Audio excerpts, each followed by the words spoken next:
Assalamualaikum warahmatullahi wabarakatuh.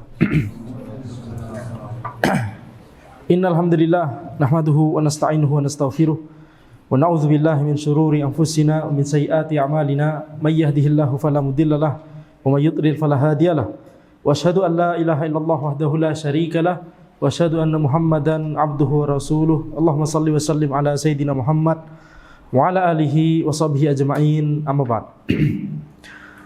Kita lanjutkan pembahasan dari kitab Al-Arba'un An-Nawawiyah wa Tatimmatul Khamsin karya Al-Imam An-Nawawi dan Ibnu Rajab rahimahumallahu taala. Kita sampai pada pembahasan hadis ke-34.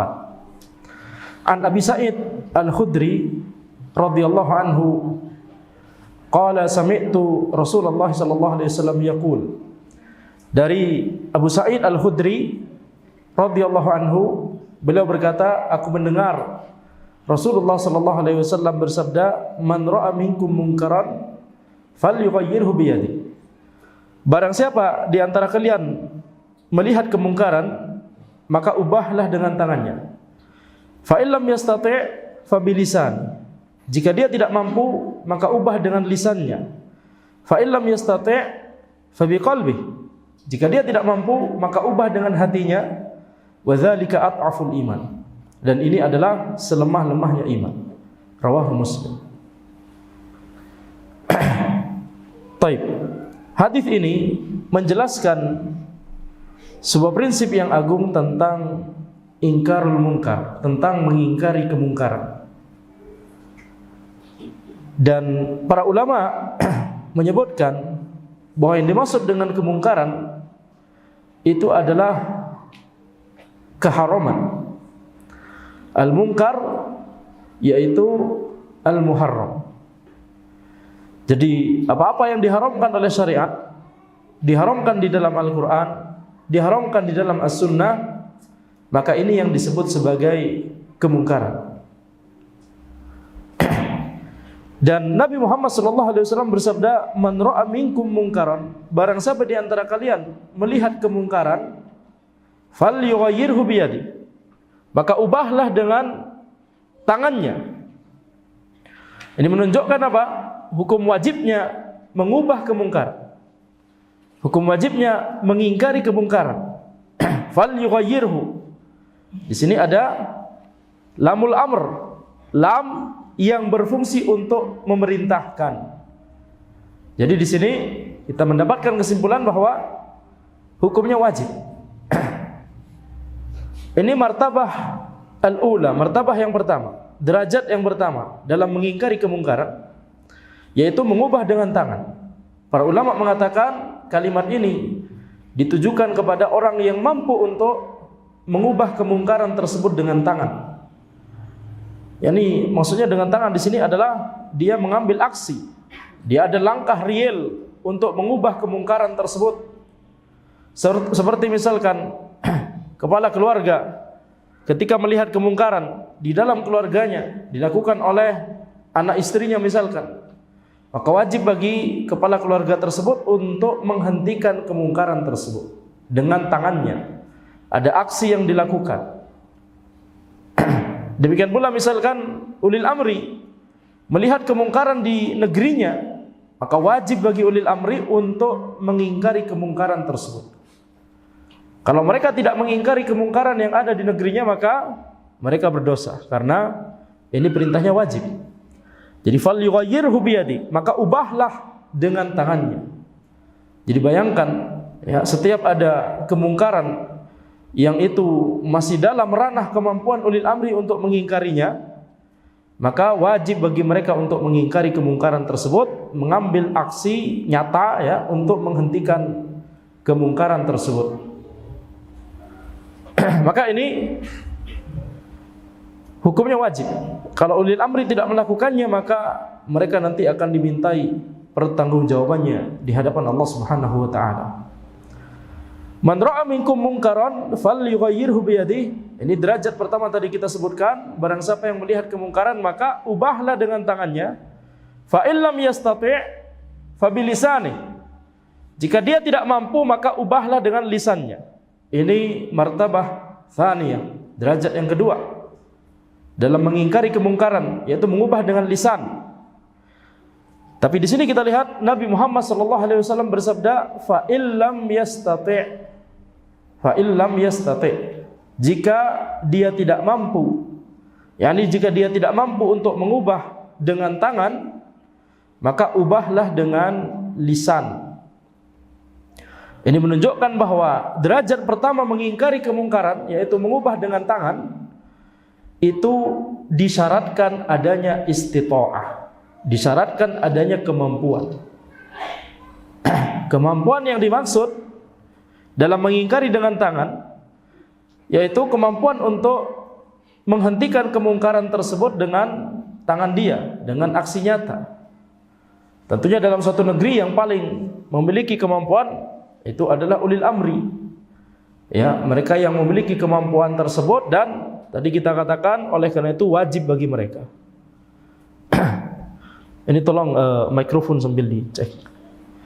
Jadi kita lihat ini harus ada syarat istita'ah, yaitu kemampuan. Kemampuan yang dimaksud di antara tafsir dari istita'ah di sini yang disebutkan oleh para ulama adalah orang tersebut berhak untuk mengubah kemungkaran tersebut. Yang dimaksud berhak di sini adalah orang tersebut yakni memiliki wewenang. Kalau kemungkaran tersebut diingkari oleh orang yang tidak memiliki wewenang sehingga berujung kepada fauda, kekacauan, walaupun orang tersebut sebenarnya mampu, maka ini tidak boleh juga bagi dia untuk mengingkari kemungkaran. Ya, contoh misalkan main hakim sendiri. Ya, seperti misalnya main hakim sendiri.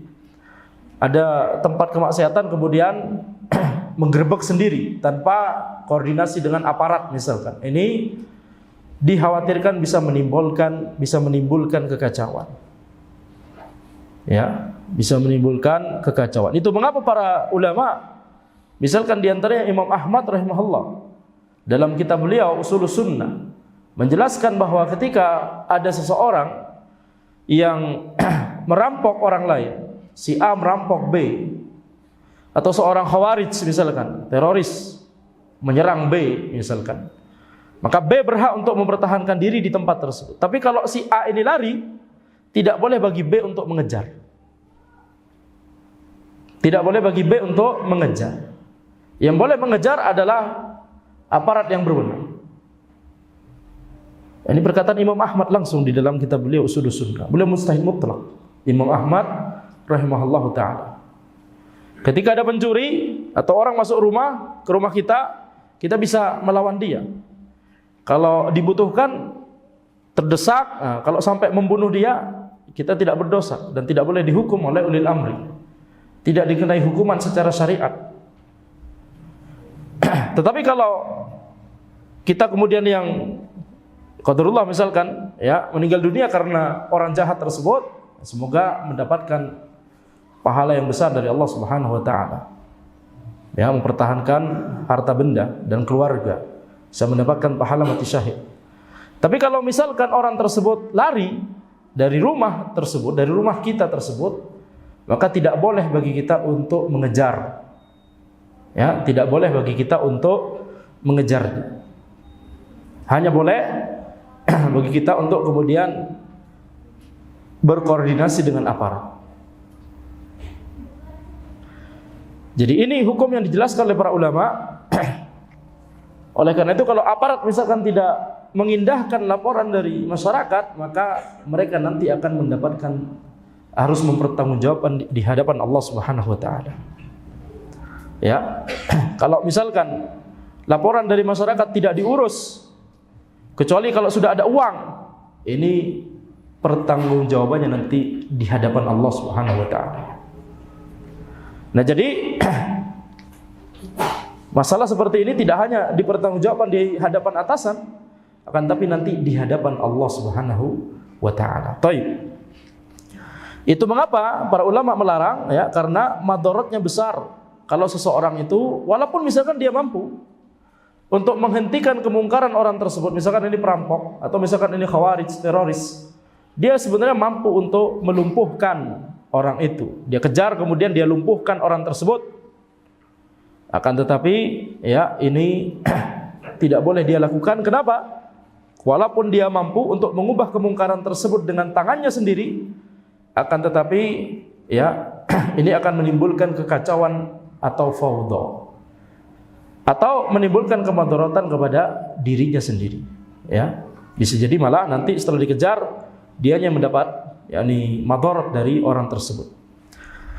Jadi man ra'a minkum munkaran falyughayyirhu biyadihi. Barang siapa yang melihat kemungkaran, barang siapa di antara kalian melihat kemungkaran, maka ubahlah dengan tangannya. Fa illam yastati', jika dia tidak mampu, fa bilisanih, maka ubahlah dengan lisannya.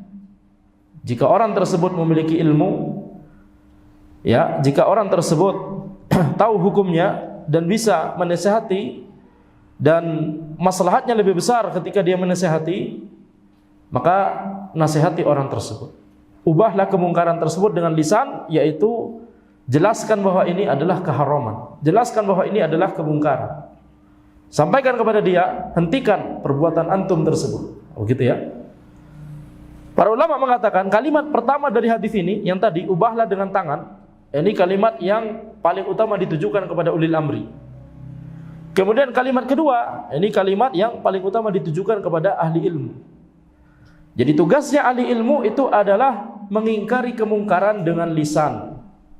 Tugasnya ulama, tugasnya ahli ilmu, kemudian juga tugasnya setiap orang lainnya yang memiliki ilmu dalam masalah tersebut. Dan itu sudah jelas bahwa itu adalah perkara keharaman, perkara kemungkaran. Kalau perkara tersebut adalah perkara istihadiyah, sebagian orang berpendapat haram, sebagian ulama berpendapat halal, maka tidak boleh kita ingkari. Ya, orang tersebut tidak boleh kita ingkari. Walaisa kullu khilafin ja'a mu'tabaran illa khilafun lahu hadzun minan nazar. Para ulama berkata bahwa tidaklah setiap khilaf itu teranggap kecuali khilaf yang dia memiliki sisi pendalilan yang muktabar di kalangan para ulama. Jadi ada khilaf yang tidak teranggap. Nah, kalau ada khilaf yang tidak teranggap ini, khalas, ini kita ingkari. Ya, khilaf yang tidak teranggap itu misalkan khilaf dari kalangan ahlul bid'ah misalkan. Khilaf dari kalangan orang yang menyimpang. Ya, apakah ulil amri di negeri ini adalah ulil amri yang sah secara syariat? Nah, kalau ditanya kepada orang-orang Khawarij, maka mereka tentu akan memunculkan khilaf di situ. Mereka mengatakan tidak sah secara syar'i. Apa itu?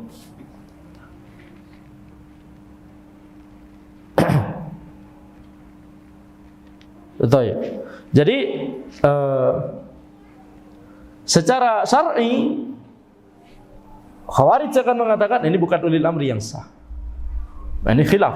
Ahlus sunnah mengatakan ulil amri di negeri ini sah secara syar'i. Tapi Khawarij mengatakan tidak sah. Bukan ulil amri ana, bukan ulil amri saya, gitu kata mereka. Maka kita katakan ini khilaf yang tidak mu'tabar. Ini khilaf yang tidak teranggap. Jadi kalau khilaf tersebut tidak teranggap, maka harus kita ingkari kemungkaran tersebut. Tapi kalau khilaf tersebut teranggap, khilaf tersebut adalah masalah dalam masalah istihadiyah, maka tidak perlu kita mengingkari. Kita wajib untuk berlapang dada ketika ada orang lain yang berbeda pendapat dalam masalah tersebut. Fa illam yastati' fa bilisani. Ya, jadi jika dia tidak mampu mengubah dengan tangan, maka ubahlah dengan lisan. Tadi kita katakan ini syaratnya adalah harus dia berilmu. Kalau itu membutuhkan ilmu yang daqiq, ilmu yang rinci, maka yang melakukan ini adalah para ulama. Yang melakukan pengingkaran kemungkaran dengan lisan, kalau itu dalam masalah yang butuh ilmu yang rinci, butuh ilmu yang mendalam, maka yang melakukannya adalah para ulama. Contohnya misalkan perkara-perkara kontemporer, masalah Covid kemarin. Tidak boleh semua orang berbicara, hanya orang yang ahli dalam bidang tersebut. Kemudian secara syar'i hanya para ulama yang berbicara dalam bidang tersebut, dalam masalah tersebut. Contoh lain misalkan perkara-perkara kontemporer dalam masalah muamalat, ya. Apakah menggunakan transaksi ini misalkan di e-commerce misalkan, apakah transaksi tertentu ini halal atau haram? Ini yang menjelaskan harus para ulama, bukan orang per orang. Ya, bukan orang per orang, akan tetapi harus ahli ilmu. Jadi kalau perkara tersebut membutuhkan masalah yang rinci, membutuhkan perincian, membutuhkan ilmu yang mendalam, hanya para ulama yang boleh untuk membicarakannya. Termasuk misalkan dalam masalah apakah orang si fulan misalkan ulama A, ustadz A atau syekh A, apakah dia menyimpang? Tidak boleh bagi sebarang orang untuk berbicara. Harus ulama yang berbicara. Karena mereka lah yang tahu kondisi dari orang ini. Tidak boleh setiap orang penuntut ilmu berbicara, ya, menjadi pendekar di media sosial misalkan membicarakan si fulan dan si alan. Ya, ini hanya boleh dibicarakan oleh orang yang berilmu. Jadi ini adalah kaidahnya. Ketika masalah tersebut membutuhkan perincian yang mendalam, ilmu yang mendalam, maka itu harus dilakukan oleh para ulama. Tapi kalau masalah tersebut adalah masalah yang jelas, yang diketahui oleh semua orang bahwa itu haram, khamr misalkan, orang minum khamr, kita tahu bahwa itu haram. Ini termasuk perkara al-ma'lum minad din bid-darurah, termasuk perkara yang diketahui secara terang benderang oleh orang awamnya, apalagi oleh para ulamanya. Semua orang tahu bahwa minum khamr itu haram. Ketika ada orang minum khamr, maka kita bisa menasihati. Ya, tidak perlu ulama yang melakukan nasihat tersebut, tapi setiap orang bisa memberikan nasihat. Ini dalam masalah yang keharamannya jelas, dalam masalah yang kemungkarannya jelas. Kemudian catatan berikutnya adalah perhatikan masalah maslahat dan madarat. Perhatikan masalah maslahat dan madarat. Kalau ditimbang madaratnya lebih besar, kalau kita mengingkari kemungkaran tersebut, maka jangan kita lakukan. Contoh misalkan yang dilakukan oleh Syekhul Islam Ibnu Taimiyah rahimahullah, ketika beliau membiarkan orang-orang pasukan Mongol, Tatar, ketika Tatar itu menguasai negeri-negeri kaum muslimin, di antara yang berjihad melawan mereka adalah Syekhul Islam Ibnu Taimiyah rahimahullah. Ini sebelum raja mereka masuk Islam. Antum tahu raja Mongol masuk Islam? Kubilai Khan. Kenalan tuh. Kenalnya kapan? Umurnya berarti udah ratusan tahun. Jadi pasukan Mongol itu minum khamr, kemudian sampai tergeletak di jalanan begitu ya, minum khamr.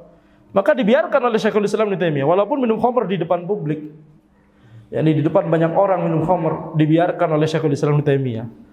Beliau menjelaskan kepada murid-murid beliau, biarkan mereka itu minum khamr, dengan mereka minum khamr, mereka jadinya tidak menyakiti kaum muslimin. Jadi mereka sibuk sendiri, ya, fly sendiri. Baik. Jadi ini contohnya, ketika misalkan kita ingkari kemungkaran tersebut, misalkan mereka jadinya tidak minum khamr, apa yang mereka lakukan nanti? Yang mereka lakukan nanti iseng, ya, kepada berbuat kezaliman kepada kaum muslimin, menjarah harta benda mereka, kemudian menyakiti kaum muslimin dan seterusnya, mengganggu orang yang di jalan dan seterusnya.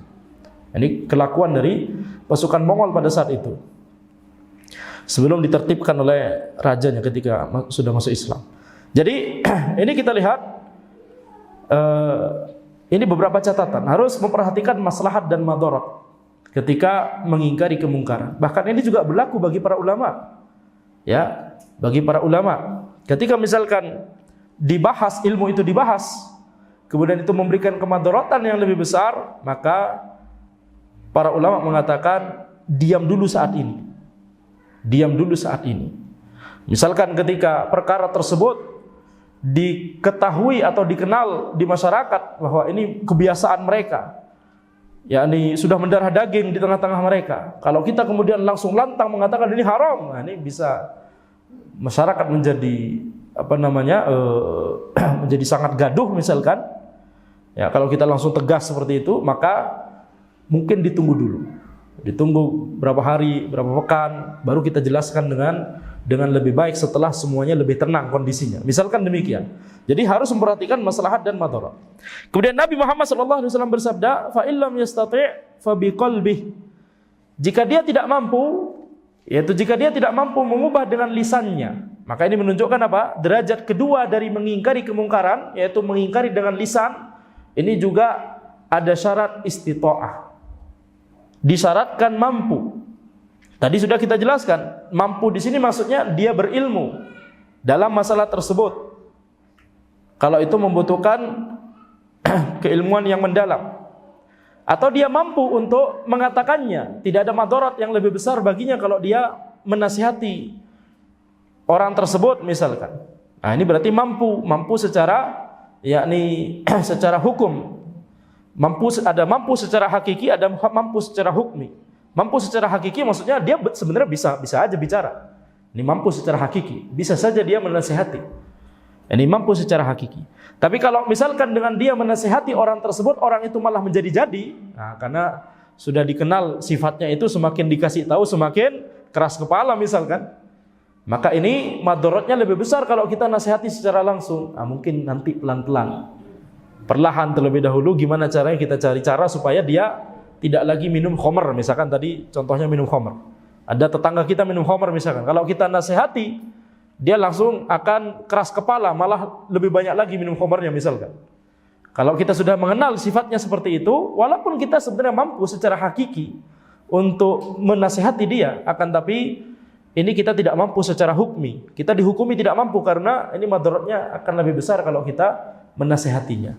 Jadi kita cari cara. Kalau mungkin menasihati secara langsung kita tidak bisa, mungkin cari cara. Mungkin nanti kita bahas ketika dia sudah sadar, nanti kita bahas ya madarat dari ada berita di sana orang gara-gara minum khamr jadinya membunuh istrinya sendiri misalkan nggak sengaja.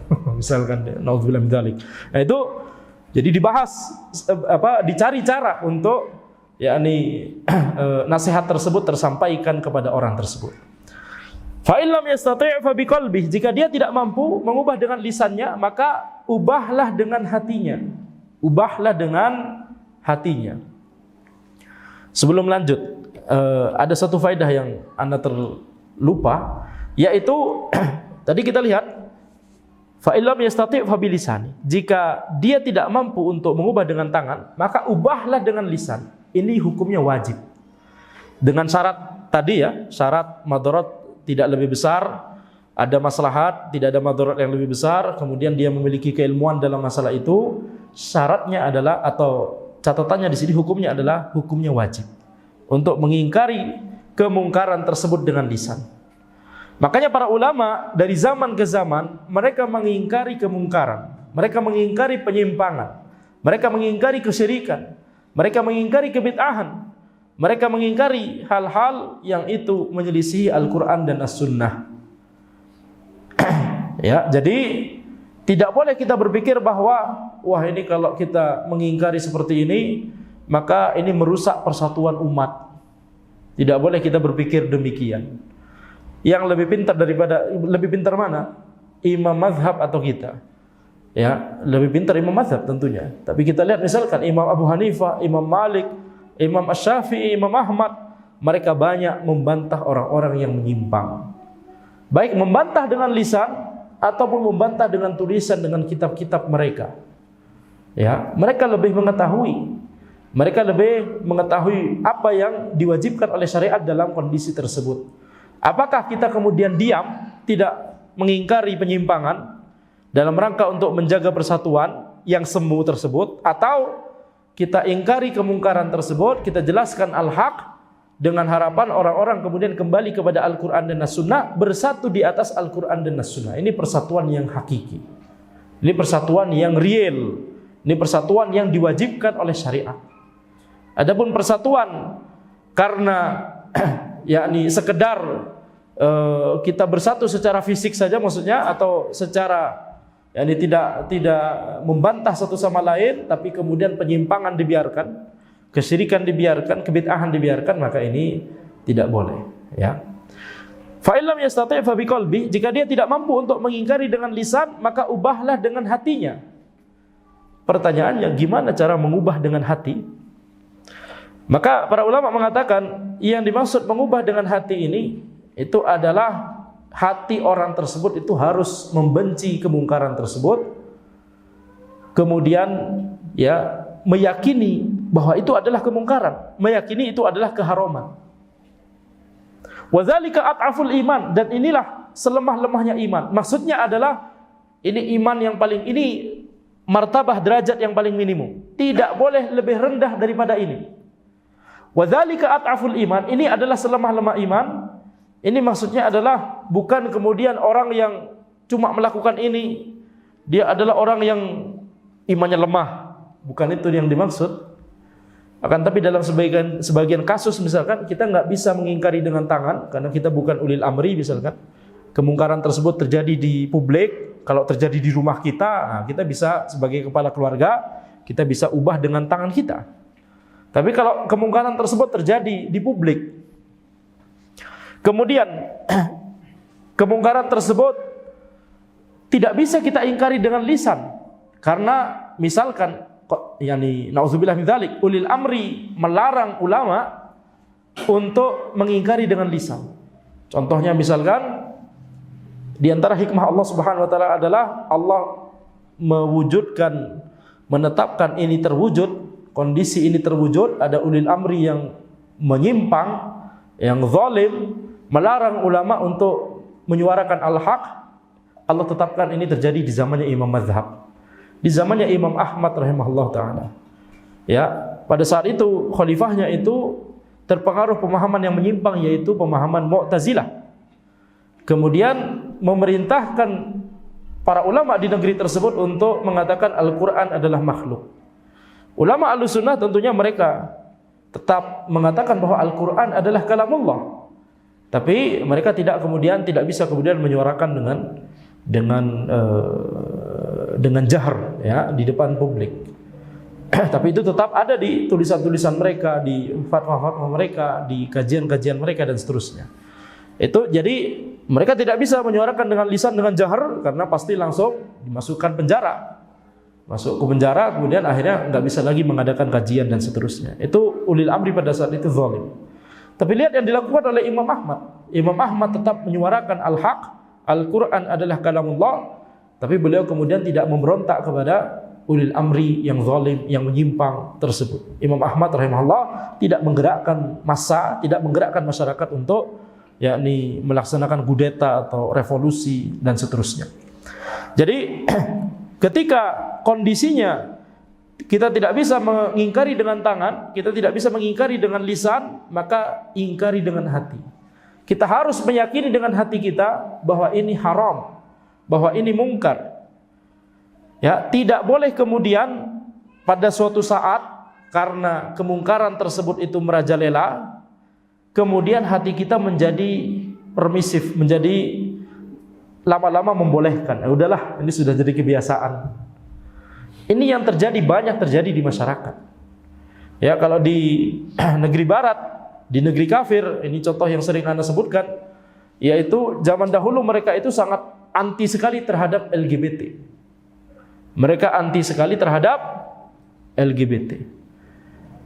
Jangankan LGBT, yakni zina sama yang bukan pasangan sahnya, mereka itu anti. Tapi kemudian zina menjadi merajalela, LGBT menjadi merajalela, kemudian akhirnya di sebagian daerah di negeri barat disahkan, yakni laki-laki menikah dengan laki-laki, perempuan menikah dengan perempuan. Itu awalnya LGBT, kemudian nanti bertambah LGBTQIIAAP dan seterusnya. Googling sendiri, banyak, ya variannya banyak. Udah kayak COVID aja, variannya banyak. LGBTQIIAAPP dan seterusnya. Tapi Anda nggak hafal. Jadi kita lihat lama-lama awalnya tabu, awalnya mereka anti, awalnya mereka menganggap itu penyimpangan, ya. Lama-lama mereka ya sudahlah, lama-lama membolehkan. Ini berarti apa? Mereka tidak melakukan martabat ketiga, derajat ketiga dari mengingkari kemungkaran ini. Ini juga terjadi di negeri-negeri kaum muslimin, juga terjadi di negeri-negeri kaum muslimin. Pakaian wanita di zaman dahulu, ya, masih jauh lebih sopan daripada pakaian wanita di zaman ini. Jadi itu pengaruh dari yakni selebriti dan trendsetter dan seterusnya yang mempengaruhi cara berpakaian orang-orang. Ya, yang awalnya dahulu itu dianggap tabu kalau berpakaian seperti ini, sekarang udah biasa. Begitu ya. Jadi ini tidak boleh seperti ini. Harus tetap mengingkari minimal dengan hati. Kemudian kita lihat fa illam yastati' fa biqalbi wa dzalika at'aful iman. Ini adalah selemah-lemahnya iman. Nabi Muhammad SAW di derajat ketiga ini beliau tidak mensyaratkan istita'ah. Beliau tidak mensyaratkan mampu. Ketika kita berbicara mengingkari kemungkaran dengan hati, enggak ada syarat mampu. Kenapa? Semua orang mampu. Semua orang itu harusnya mampu, harusnya bisa untuk mengingkari kemungkaran dengan hatinya. Ini iman yang paling rendah. Ini standar yang paling rendah. Setiap ada kemungkaran, minimal kita harus ingkari dengan hati. Sehingga ketika seseorang misalkan dia mengingkari kemungkaran dengan lisan, misalkan ulama mengingkari kemungkaran dengan lisan, tapi sebenarnya hatinya sebenarnya ini tidak masalah sebenarnya. Hatinya mengatakan ini sebenarnya tidak masalah, tapi ana kalau tidak memfatwakan haram nanti ana ditahdir. Misalkan begitu. Ini enggak benar juga. Minimalnya adalah dia harus tahu ini kemungkaran. Dia harus mengakui ini keharaman kemungkaran. Dengan catatan ini memang kemungkaran ya. Tadi kita sudah sebutkan. Ini dengan catatan ini memang kemungkaran atau keharaman. Ya, kalau ini masalah khilafiyah istihadiyah, sebagian menilai halal, sebagian menilai haram, maka ini yakni bukan bahasan kita. Itu sudah ada. 2 menit. Baik. Jadi ini yang dimaksud dengan wadzalika at'aful iman, ini adalah selemah-lemah iman. Maksudnya adalah kita harus yakni minimalnya harus mengingkari dengan hati. Ya. Nah, sekarang tadi disebutkan bahwa inilah 3 derajat dari mengingkari keimanan, mengingkari kemungkaran, yaitu mengingkari dengan tangan, itu yang pertama. Kalau tidak mampu, mengingkari dengan lisan. Kalau tidak mampu, maka mengingkari dengan hati. Wadzalika at'aful iman, ini adalah selemah-lemah iman. Ini tanda bahwa iman itu adalah bertingkat-tingkat. Yang paling utama mengingkari dengan tangan. Kalau tidak mampu, ingkari dengan lisan. Kalau tidak mampu, ingkari dengan hati. Berarti iman itu bertingkat-tingkat. Iman bisa bertambah, bisa berkurang. Dan iman itu mencakup amalan anggota tubuh, mencakup perkataan lisan, dan mencakup apa yang ada di hati. Mencakup yakni keyakinan yang ada di hati. Jadi amalan di anggota tubuh ini yang ada di derajat pertama tadi, ingkari dengan tangan. Ini amalan anggota tubuh. Ya. Mengingkari dengan tangan ini bisa juga dengan yakni aksi-aksi selain dengan tangan, seperti misalkan ulil amri menetapkan peraturan bahwa tidak boleh lagi ada khamr yang beredar di supermarket misalkan. Ya, ketika ada peraturan itu, ini kan tidak dengan tangan secara ya, butuh tanda tangan untuk menetapkan peraturan tersebut, betul tidak? Ya, jadi ini adalah amalan anggota tubuh. Kemudian derajat kedua perkataan lisan, mengingkari kemungkaran dengan lisan. Ini berarti perkataan lisan. Perkataan lisan adalah bagian dari iman. Kemudian keyakinan di hati, hatinya harus meyakini ini haram, ini mungkar. Walaupun sampai kapanpun, walaupun ini sudah merebak di masyarakat, walaupun qadarullah ini sudah menjadi kebiasaan di tengah-tengah masyarakat, kalau syariat menilai ini haram, ini haram. Ya. Makanya orang-orang mengatakan, bahkan orang-orang orientalis, Islam itu sebenarnya adalah benteng terakhir supaya kondisi situasi sosial itu tetap sehat. Islam itu adalah benteng terakhir supaya situasi sosial itu tetap sehat, tetap kondusif. Makanya kita lihat ketika di negeri barat sudah aneh-aneh, jangan panggil saya bukan he, saya she, misalnya begitu ya. Karena saya mengidentifikasi diri sebagai she, atau panggil saya they. Tapi tidak ada yang mengatakan panggil saya it, atau refer saya menggunakan it, nggak ada. Jadi yakni ketika mereka sudah aneh-aneh, bahkan sebagian dari mereka mengatakan, saya mengidentifikasi diri saya sebagai burung, saya mengidentifikasi diri saya sebagai kucing. Itu hak saya. Antum jangan protes. Mereka suka ngomong seperti itu. Mulai muncul ada yang seperti itu. Ajib ya. Nggak tahu pelajaran biologi. Betul tidak? Nggak tahu pelajaran anatomi dan seterusnya. Jadi Islam itulah benteng terakhir. Yang laki-laki ya tetap laki-laki, yang perempuan tetap perempuan. Kelas mau sampai kapanpun. Bahkan tidak boleh untuk mengubah gender tersebut atau mengidentifikasi diri sebagai gender berbeda atau bahkan makhluk berbeda. Mengidentifikasi diri sebagai kucing misalnya. Ajib sekali. Kemudian mengambil anak kucing karena saya mengidentifikasi diri kucing, jadi saya mengadopsi anak kucing. Ini anak saya. Anak usul mungkin gorila saja itu. jadi apa namanya? Ini keanehan. Maka Islam adalah benteng terakhir. Jadi kita katakan tadi, kita tutup dengan faedah terakhir, yaitu walaupun sebuah kemungkaran qadarullah misalkan tersebar di tengah-tengah masyarakat, selama syariat mengingkarinya, selama syariat menilainya haram, maka itu tetap haram. Baik, demikian yang bisa Anda sampaikan. Insyaallah kita lanjutkan di pertemuan berikutnya setelah azan, tidak ada sesi tanya jawab. Hadza wallahu alam, subhanakallahumma wa bihamdika asyhadu an la ilaha illa anta astaghfiruka wa atubu ilaik. Wassalamualaikum warahmatullahi wabarakatuh.